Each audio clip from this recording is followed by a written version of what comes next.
Thank you, Mr. Chairman, members of the committee.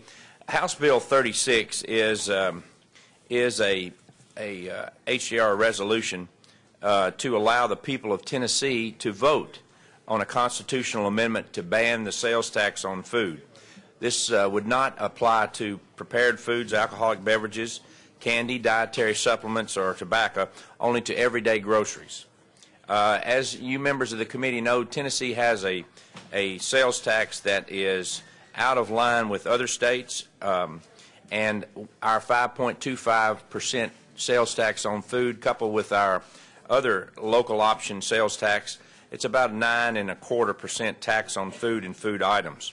So this puts us out of the range of other states like Arkansas, Alabama, Mississippi, Kentucky, North Carolina, Georgia, Virginia, and Missouri. We understand that the food tax is a most regressive tax. It disproportionately affects the poor and middle class. The chair has not heard a motion or second. All right, we do have a motion second, so you may proceed. Thank you. We all know this is a very regressive tax, and higher food taxes result in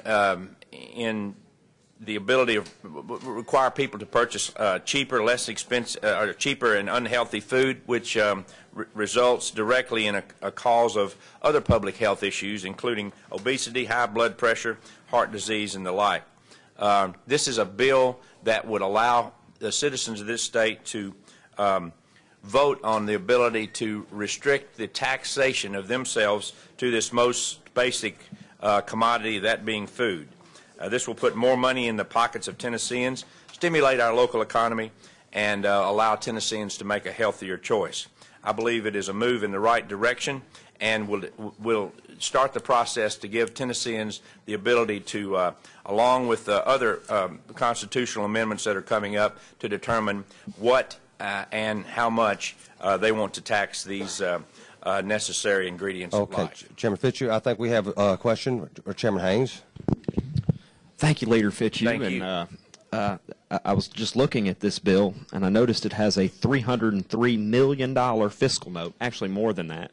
That's correct. Do you think that if we pass this, that would be good financial planning for the state? Well, you know, I can. There's another option that we have that's going around right now to decide whether we're going to accept $1 billion with no strings attached from the federal government, and we seem to be having a lot of controversy in that particular bill. So I believe that we should give the citizens an opportunity to decide that as well. You know, there's going on the constitutional amendment calendar in the next election will be a provision to ban a certain type of tax. We all know and I support that bill wholeheartedly, but that has the effect of not giving the citizens of this state the ability to, or this legislature, the ability to raise other funds when necessary. So I think this can be a part of an integrated overall plan for our state moving forward. Well, Leader Fitzhugh, I know that you all have proposed a whole host of spending, of some government spending, and I just don't understand with a $303 million fiscal note how we would even begin to fund those. I think, ladies and gentlemen, it's important when government operates that they do it in a very financially, fiscally responsible manner. This is, in my opinion, this is how Washington conducts business. They do things on a whim, and then deficits explode, and quite frankly, it hurts our entire economy. And I have a proposal that's out there, and that the governor supports, and I'm glad to see that. We're going to reduce the sales tax on food incrementally, and that's the financially prudent way to do this. Now, what this bill would do would lead the state of Tennessee to have an income tax. We've got Medicaid expansion that we're having to look at that has the potential to cost the state, some estimates, $500 million. Well, this right here takes $303 million out of this. So I don't understand if we try and plan government like Washington does, how in the world we'll ever be able to make our ends meet in this state. We need to be financially responsible. We need to have a limited government, but we need to do it in a responsible way. And the way that we've been lowering taxes incrementally and taking the burden off families is the way to do that. This bill would be recklessly irresponsible, and it would lead us to a state income tax. I can tell you, and I think most people in this room ran saying they would not vote for a state income tax. If you vote for this bill, you're voting to put in a state income tax down the line, and I'm not for a state income tax, so I'll be voting against this bill. Respectfully, Mr. Chairman, the gentleman has his cart before his horse. The bill the constitutional amendment that decides whether the Tennessee can have a state income tax will be on the ballot before this one. So at that point in time, we will know whether that is even an alternative or not. So this would come after that.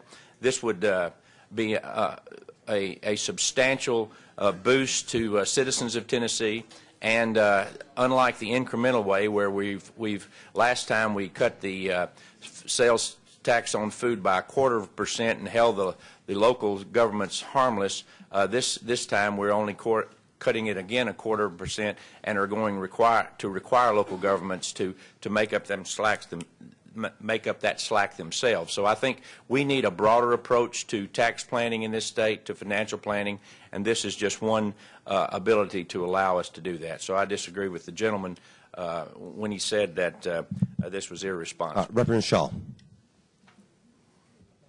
Oh, you still have the mic? Okay. Members, I was just going to say, if we want to vote for this bill, we might as well slash the state sales tax in half. I mean, if we think this is good financial planning, we just slash the sales tax in half. Everyone knows that you know, a lot of times we play games up here, but this is just irresponsible. Thank you, Mr. Chairman. All due respect to my chairman, I heard you mention we would be voting for state income tax. I thought we were moving something through the process to make sure that we never have a state income tax in the state of Tennessee. I thought we were. Yes, sir, that's correct. And I'm sure that's going to pass. And that's correct. And that's good financial policy. But this right here will have us have to reverse course, because what will happen is many of the programs that we fund in state government, well, we won't be able to fund them. It would be decimated. And many of the programs that I know the minority party oftentimes argues for, such as an expansion of Medicaid.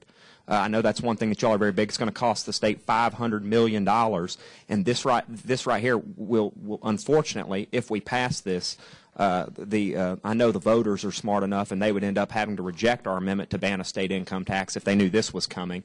But ladies and gentlemen, I'll go back to what I'm saying. This is how Washington runs government right here. This is it. Poor financial planning. Pass things on a whim. Don't give them good thought. That's what this is. This is a Washington, D.C. type bill right here. And quite frankly, I think it's really just an effort to say, gotcha, we got you to vote against the minority or against sales tax on food. That's what this is really about.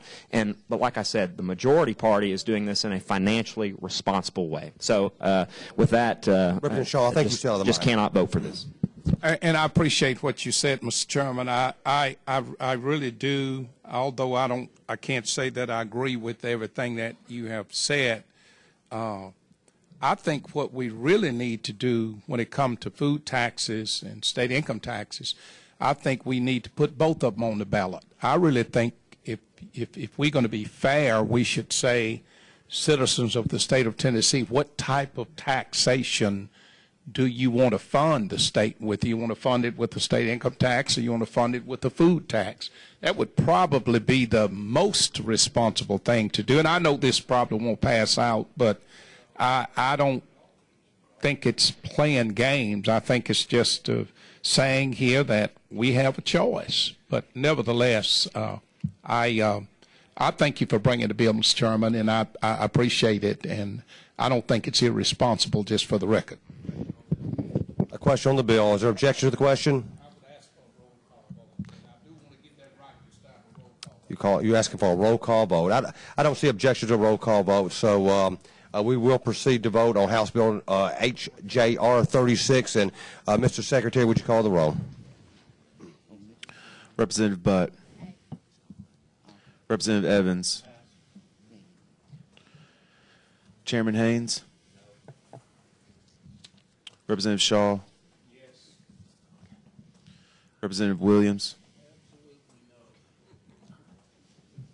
Chairman Sanderson. No. 4 noes, 1 aye, 1 present not voting. All right. HJR 36 does not pass.